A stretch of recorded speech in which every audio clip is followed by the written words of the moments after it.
korali ibashije kongera kutwibutsa inshingano yacu ko ari uko dukwiriye kuburira abantu nk'uko twashizweho kugira ngo tube abarinzi.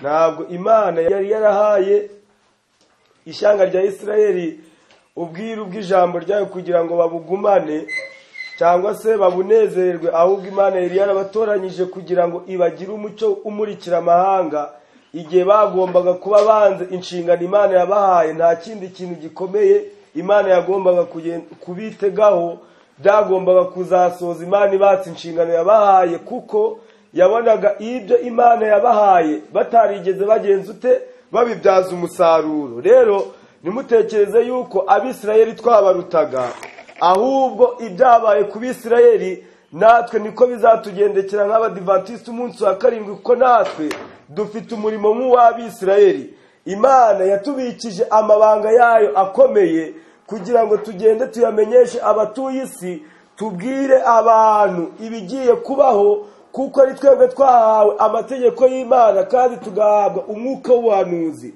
utwereka ibintu nyirizina bigiye kuba. Ariko ikintu gitangaje nuko ubwiru twahawe turi kubwicarana, ntabwo turi kububwira abantu. Njya mbabazwa cyane n'amakorali akenshi akunda kuririmba ibintu, ariko bamara kuririmba ibintu ariko ibyo bintu bikaba bidakorera mu mibereho yabo. Sinzi nimba korali tumaze kuririmba ko dukwiriye kuburira abantu, cyakora turi gukora iyo nshingano, cyangwa wenda nimba tubisoreza mu ndirimbo gusa bigasoza ibyo turirimba tutabishira mu bikorwa, nako ni ugucirwaho iteka. Rero Imana idufashe cyane kandi iduhereze kugira kwita ku nshingano Imana yaduhaye, kugira ngo ibyo turirimba tubashe guhindura imibereho yacu. Tugiye kwiga amagambo tugiye kwiga na Matayo igice cya 24 ibyerekeye kurimbuka kwa Yerusalemu no kugaruka kwa Kristo.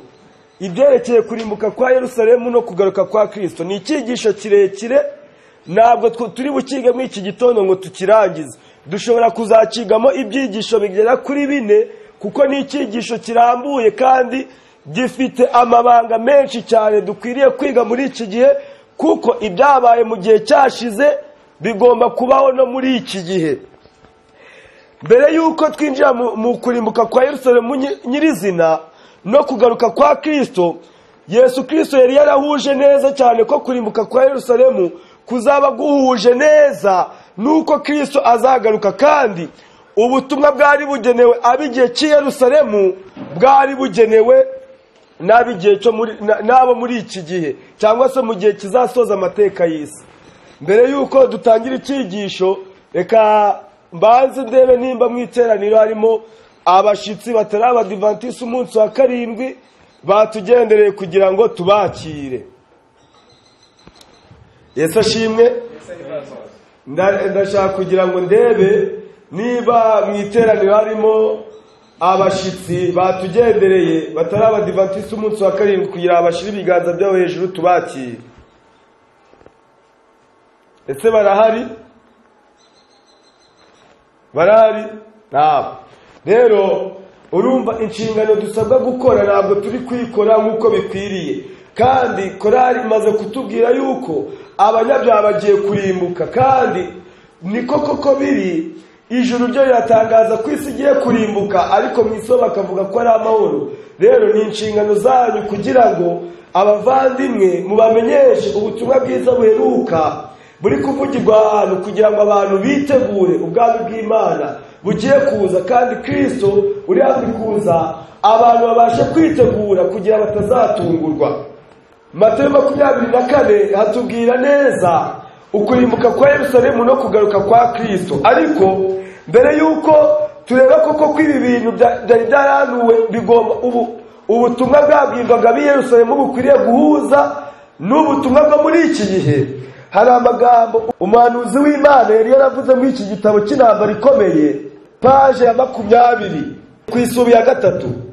Kristo yabonaga Yerusalemu ishushanya isi yinangiriye mu kutizera no mu kwigomeka, yihuta ijya gusakirana n'igihano cy'urubanza iciriweho n'Imana.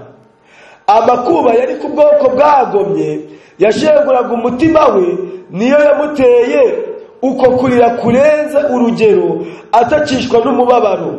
Yabonye ukuntu amateka y'icyaha agaragarira mu butindi bukabije, mu marira no mu mivu y'amaraso y'abantu. Umutima we wagiriraga imbabazi abantu bari mu kaga kandi bababaye bo ku isi. Yifuzaga cyane ko kubacungura bose, nyamara nubwo ikiganza cye cyari gukuraho imibabaro myinshi y'abantu, abantu bake nibo gusa bashakaga isoko imwe rukumbi bari bafite yo gukuraho ububasha.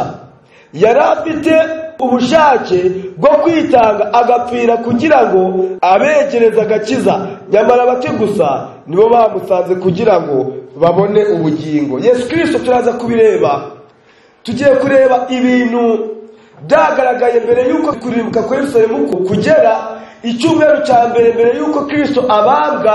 Ibintu byabaye, kandi ibyo byabaye muri icyo gihe nibyo bigiye kuba muri iki gihe.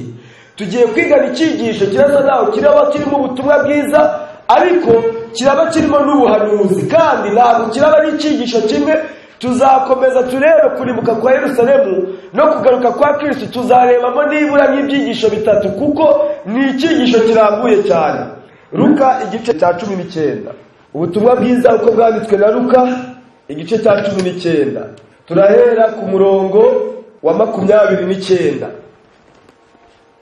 Yesu agiye Yerusalemu ahetswe n'indogobe. Ageze bugufi bw'i Betifage ni Betaniya ku musozi witwa Elayono, atumwa abigishwa babiri bo mu bigishwa be ati, mujye mu kirorero kiri imbere yanyu, nimwinjiramo muri bubone icyana cy'indogobe kiziritse kitigeze guheka umuntu. Nuko mukiziture mukizane, kandi nagira umuntu ubabaza ati, murakiziturira iki? Mumubwire mutya muti, data niwe ugishaka.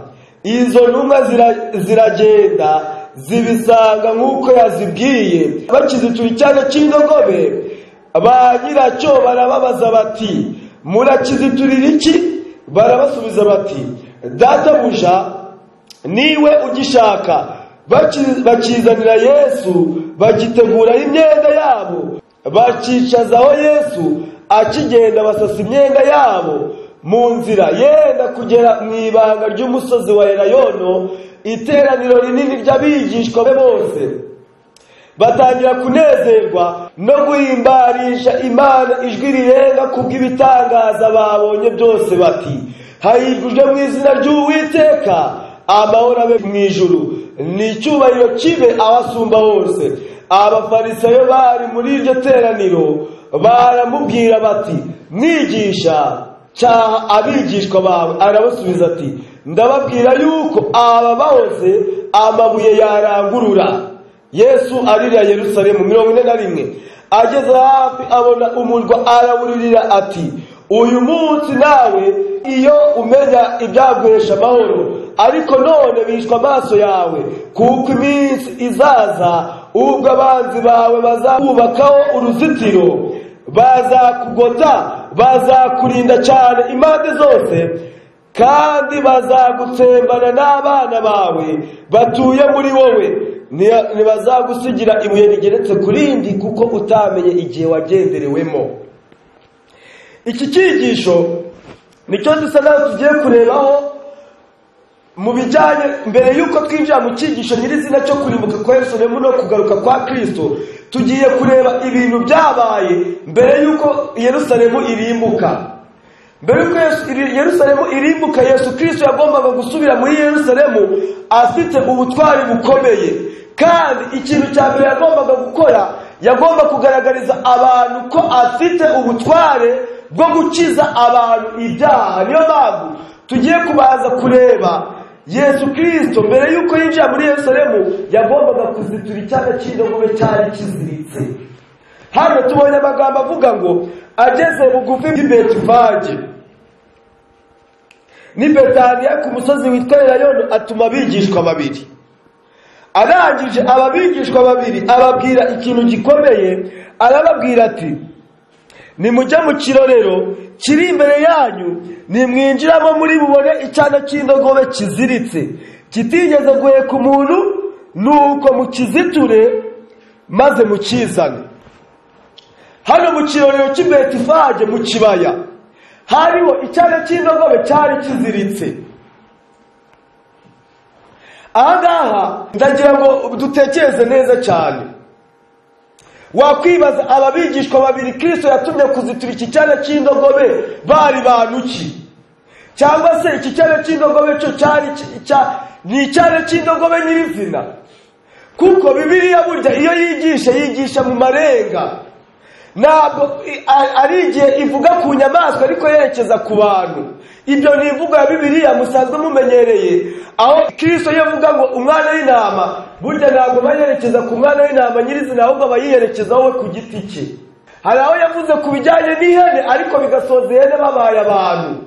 Niyo mpamvu ko iki cyana cy'indogobe nawe ni icyo yerekezagaho ku butware yagombaga kuba afite mbere y'uko kuko ni amagambo yabaye cyangwa se n'icyigisho Yesu Kristo yatanze mu cyumweru cya nyuma mbere y'uko Kristo abambwa, mbere y'uko asubira muri Yerusalemu agacirwa imanza n'abatambyi yarangiza akabone kubambwa. Yagombaga kugaragariza abantu ubutware afite bwo kubohora abantu, kuko muri Luka igice cya 4 Yesu Kristo yari yarabivuze.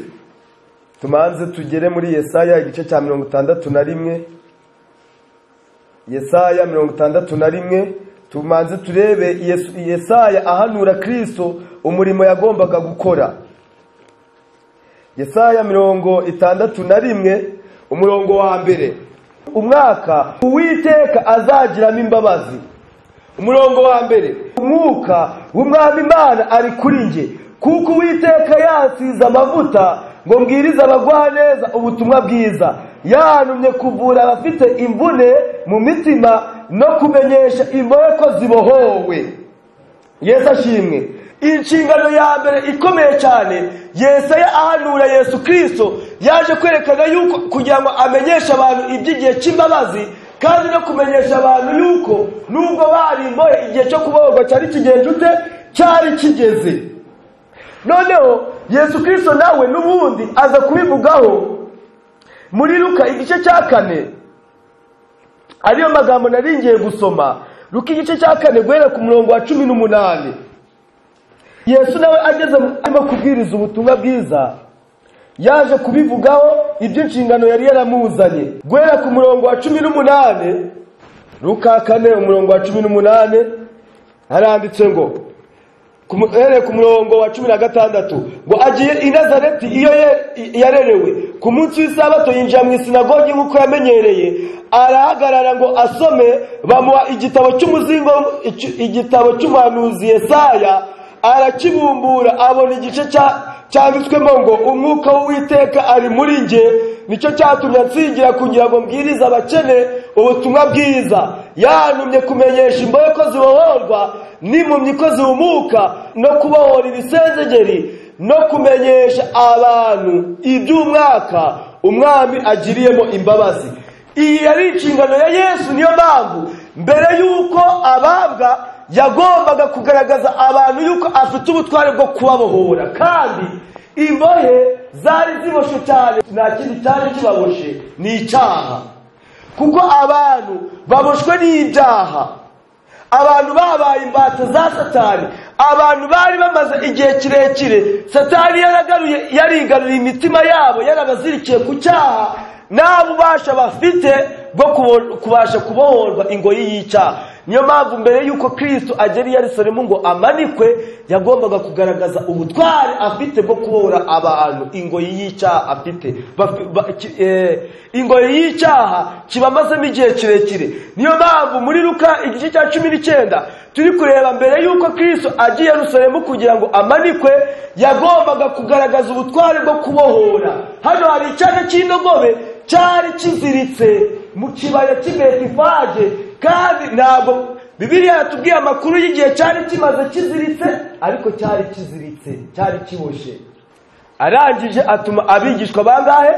2. Aba bigishwa 2 ntabwo Bibiliya yatubwiye abarimu.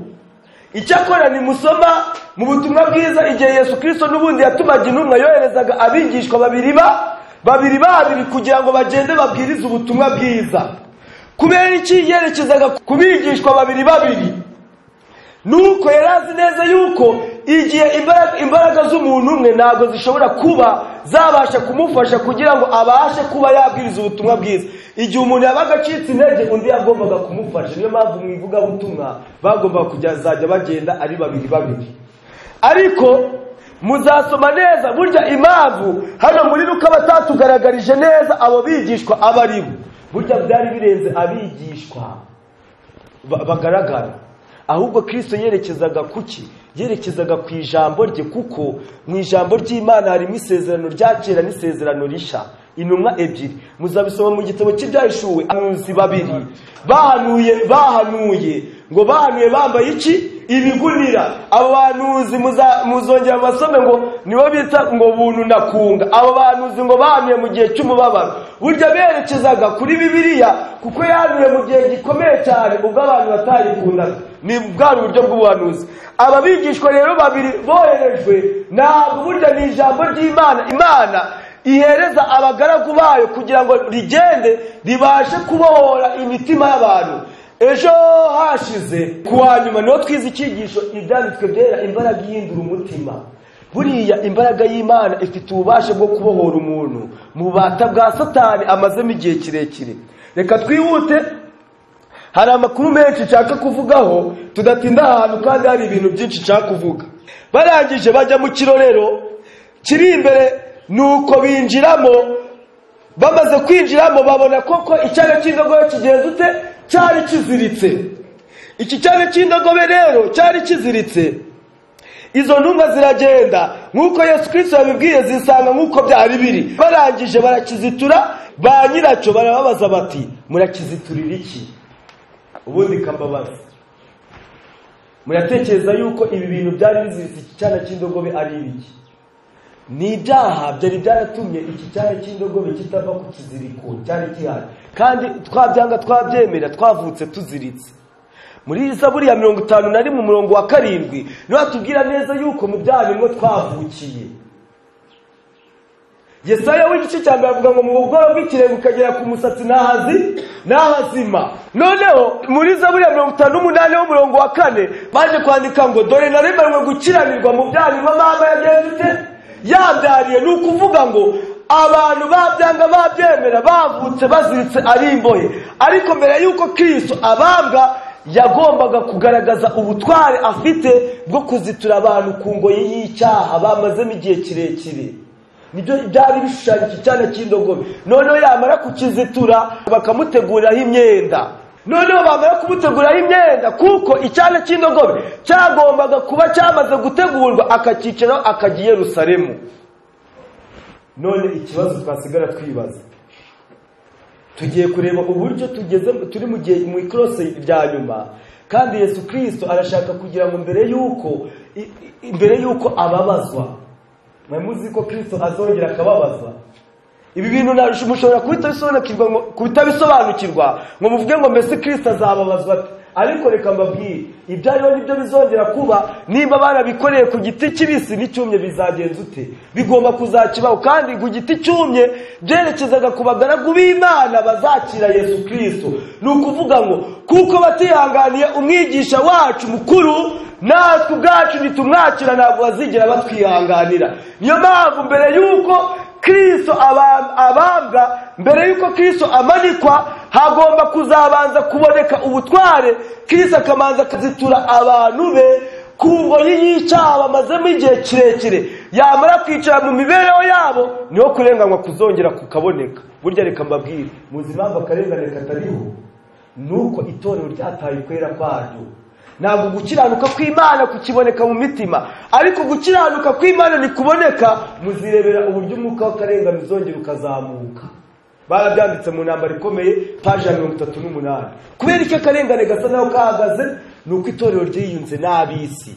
Barushijeho gufata imico nk'iy'ab'isi. Uko ab'isi babayeho, uko ab'isi barya, uko ab'isi bavuga, uko ab'isi bagenda, niko n'itorero rigenda. None bakurenganya bakuziza iki? niyo mpamvu mbere y'uko Kristo amanikwa, mbere y'uko Kristo abambwa, yagombaga kumanza kuzitura abantu be ku ngoyi y'icyaha, yarangiza akinjira i Yerusalemu afite ubutware. None abantu barangiza babona ubutware afite, barangiza bakaririmba hepfo ukuntu banditse 34 bakizitura icyana cy'indogobe, ba nyiracyo barabaza bati murakiziturira iki? Baramusubiza bati databuja niwe ugishaka. Bakizanira Yesu, bagiteguraho imyenda yabo, bakicazaho Yesu. Akigenda basasa imyenda yabo mu nzira. Ubundi kambabaza, ni bande babajije ababigishwa impamvu bazituye iki cyana cy'indogobe? Ba nyiracyo ni bande? Yesu ashimwe. Ba nyiracyo b'iki cyana cy'indogobe ni bande? Ni Satani. Satani niwe wabosha abantu ku ngoyi y'iki y'icyaha, kuko Satani burya, reka mubwire, kugira ngo akurekure ntabwo biba byoroshye. Igihe cyose ubutumwa bwiza buje bukakwereka ikibi, bukakwereka umutima wawe buryo utemeye imbere y'Imana, burya Satani ntabwo ahita kurekura. Hari imitego myinshi Satani ashyira imbere y'abantu kugira ngo abantu batabasha kumvira ijwi ry'Imana ryavuganye n'imitima yabo, bagakomeza bakagundira imibereho y'umunyacyaha aho kugira ngo barekure icyaha Kristo ababohore. Niyo mpamvu Satani ntabwo yahise akirekura, kuko nyiracyo yagombaga kuvuga ati none muragishakira iki? Ntabwo Satani ajya kurekura umunyabyaha, ariko kubera ko ari itegeko Kristo ubwe yari yatanze kugira ngo bagende bakiziture. Iyo Kristo yatanze itegeko kugira ngo umuntu akire, agomba gukira. Byakwanga nubwo Satani yigaruriye imitima y'abantu, burya nta butware afite ku mutima w'umuntu. Kristo niwe waremye umutima w'umuntu, kandi niwe ufite ububasha bwo kongera kurema musha. Igihe yatanze itegeko kugira ngo umuntu abohoke, Satani kabone nubwo yarwana bingana gute, imbaraga ze ziratsindwa. Niyo mpamvu ababigishwa bagiye barazitura, maze nyiracyo aravuga ati ninde wakibatumye? Maze aravuga ati databuja agenza ute? Aragishaka. Igihe Kristo yashatse umutima wawe, wabyanga wabyemera azawubona, kuko afite ubutware. Yesu ashimwe. Reka nse n'uwihuta ku murongo wa 37, yenda kugera mu ibanga ry'umusozi wa Elayono, iteraniro rinini ry'abigishwa be bose batangira kunezerwa no guhimbarisha Imana ijwi rirenga kubw'ibitangaza babonye byose, bati hahirwa umwami uje mu izina ry'Uwiteka, amahoro abe mu ijuru n'icyubahiro kire ahasumba hose. Abafarisayo bari muri iryo teraniro baramubwira bati mwigisha, cyabigishwa bawe? Arabasubiza ati ndababwira yuko ababahoze amabuye yarangurura. Yesu ashimwe. Iminota yacu yagiye, kandi twari tugeze hari hakomeye cyane, kandi nkurikije igihe nahawe nakwica gahunda, ngiye gusoreza ahantu. Ariko nimugoroba ndaza guhera kuri aya magambo. Mbere yuko Kristo yinjira i Yerusalemu, icyambere yabohoye icyana cy'indogobe. Ikintu cyambere ukwiriye kubasha kureba, tugeze ku iherezo ry'aho Kristo agiye kubabazwa. Ese umutima wawe waba warabohotse? Ingoyi y'icyaha kikwizingiraho kigufiteho imbaraga cyaba cyarakuwemo. Mbere yuko twinjira mu bintu bigera kuri hafi 4 byaranze imibereho y'abigishwa mbere yuko Kristo abamba, uburyo abantu babonaga ibintu, turamaze twibaze niba twarabohowe ku ngoyi y'icyaha. Ibintu 4 turabasha kurebaho mu masaha y'umugoroba. Turareba icyambere, uburyo abigishwa Yesu Kristo yinjira muri Yerusalemu ari ku cyana cy'indogobe afite ubutware. Baravuze ngo hahirwa uje mu izina ry'Uwiteka. Babonaga ko aje kwimika ubwami, ariko bari barahushije intego y'ubwami yaraje kwimika. Barebaga ku bwami bwo kubabohora ku ngoyi y'ingoma ya Roma, turaza kubisoma, ariko ntabwo ariko bwami Yesu yari yaje kwimika. Yaraje kwimika ubwami bw'ubuntu mu mitima yabo, kubera guhusha intego y'ubuhanuzi bisoza batamenye icyo Yesu yaje gukora, bituma nabo ubwabo bamwibambira. Ndetse Kristo amaze gupfa benshi baratatanye. Icya kabiri cyarangaga aha n'uburyo abantu b'Imana bari bamaze kubohorwa ingoyi y'icyaha. Bateye hejuru bavuga ko Kristo ari umwami, ariko tubona irindi jwi ry'abafarisayo rivuga ngo muceceke. Icyo nacyo turaza kukireba. Icya gatatu, turaza kureba uburyo Kristo agiye kwinjira muri Yerusalemu, ikintu abantu babasha cyari mu bitekerezo byabo nuko barebaga uburyo Yerusalemu yagize umurwa uri hejuru cyane kandi ukomeye, mu gihe Yesu Kristo we hasi yari arimo kurira ko Yerusalemu igiye kugenza ute, igiye kurimbuka. Tubashije kureba ku butumwa bwiza gusa dubikurikije igihe dufite, ariko nimugoroba turaza kureba ubuhanuzi bukomeye buri mu cyigisho. Ndabararika cyane kugira ngo iki cyigisho tubashe kuza kucyumva, kuko kirimo amabanga menshi akomeye. Kwirengagiza kwiga ubuhanuzi byatumye abigishwa ba Yesu basigara bari mu mwijima ukomeye igihe Yesu yamanikwaga, kandi baranditse mu gitabo cy'intambara ikomeye. Niko bizamera no kubigishwa ba Kristo muri iki gihe, bitewe no kwirengagiza kwiga ubuhanuzi. Ibintu bigiye kuba muri iki gihe bigiye kuzatungura benshi, atari uko badasobanukiye inyandiko, ahubwo ari uko batigeze bumva amagambo y'Uwiteka. Imana y'amahoro idufashe. Mbere yuko twinjira muri iki cyigisho tucyumva, Imana idufashe tubanze twisuzume turebe nimba koko twarabohowe ingoyi y'icyaha, kuko bumwe mu butware Kristo yazanye yaje kumenyesha yuko imbohe zikwiriye kubohoka. Mbere yuko Kristo abambwa, arashaka kugira ngo abashe kutubohora ingoyi y'icyaha itumazeho igihe kirekire, ibyaha bitwizingiraho. Buri muntu wese w'icyanga afite icyaha kimwizingiraho igihe kirekire atabasha kwikuramo, ariko Kristo arashaka kutubohora kuri buri ngoyi y'icyaha cyose cyatunaniye, kugira ngo noneho tuzabe turi mu bantu bavugijwe rirenga tuvuga ngo hahirwe mu izina ry'Uwiteka. Ariko igihe tuzaba tuvuga iryo zina, hari abandi bazaba bari inyuma bavuga ati nimuceceke. Bwira abigishwa bawe bagenze ute, baceceke. Rero Imana y'amahoro idufashe, buri muntu wese yisuzume, urebe se ko Kristo yohereje abigishwa babiri kugira baziture iki cyana cy'indogobe. Aho ni waba ukiziritswe ku cyaha, kandi Kristo yaratanze ububasha bwo kuziturwa kw'icyana cy'indogobe. Barangije bagisasaho imyenda, ubundi kambabaza iki cyana cy'indogobe bagisasaho imyenda kigenda, abakireba babonaga nde? Icyana cy'indogobe mbere, kuko banditse hariya bavuga ngo ntabwo cyari cyarigeze giheka umuntu. Kubera iki? Kuko cyari kigenze ute, cyari kiboshe. Burya reka mbabwire, umuntu kiboshe ku ngoyi y'icyaha burya ntabwo agira impuhwe abanyabyaha. Nta nubwo wabashe kugira impuhwe abanyabyaha, kuko nta muntu n'umwe waheka ngo umuzanire Kristo abashe kubona agakiza. Niyo mpamvu ntabwo cyari cyarigeze kigiye ku muntu. Ariko igitangaje, kimaze kubohorwa bahise bagisasaho imyenda, Kristo cyicaraho, maze abagiye bawureba ntabwo bagiye babona kiriya cyana cy'indogobe, ahubwo bagiye babona Kristo. Niyo mpamvu muzasoma indirimbo ivuga ngo maze abajya abandi bajye bagenza ute, bajye bakubona. Pawulo we yatanze ubwo bamwe aravuga ngo nabambanywe na Kristo ariko ndiho, nyamara sinjuriho ahubwo ni Kristo uri hehe, uriho muri nje. Ibyo nkora byose nyiriho muri uyu mubiri mbikoreshwa nande? Na Kristo Yesu wanyitangiye.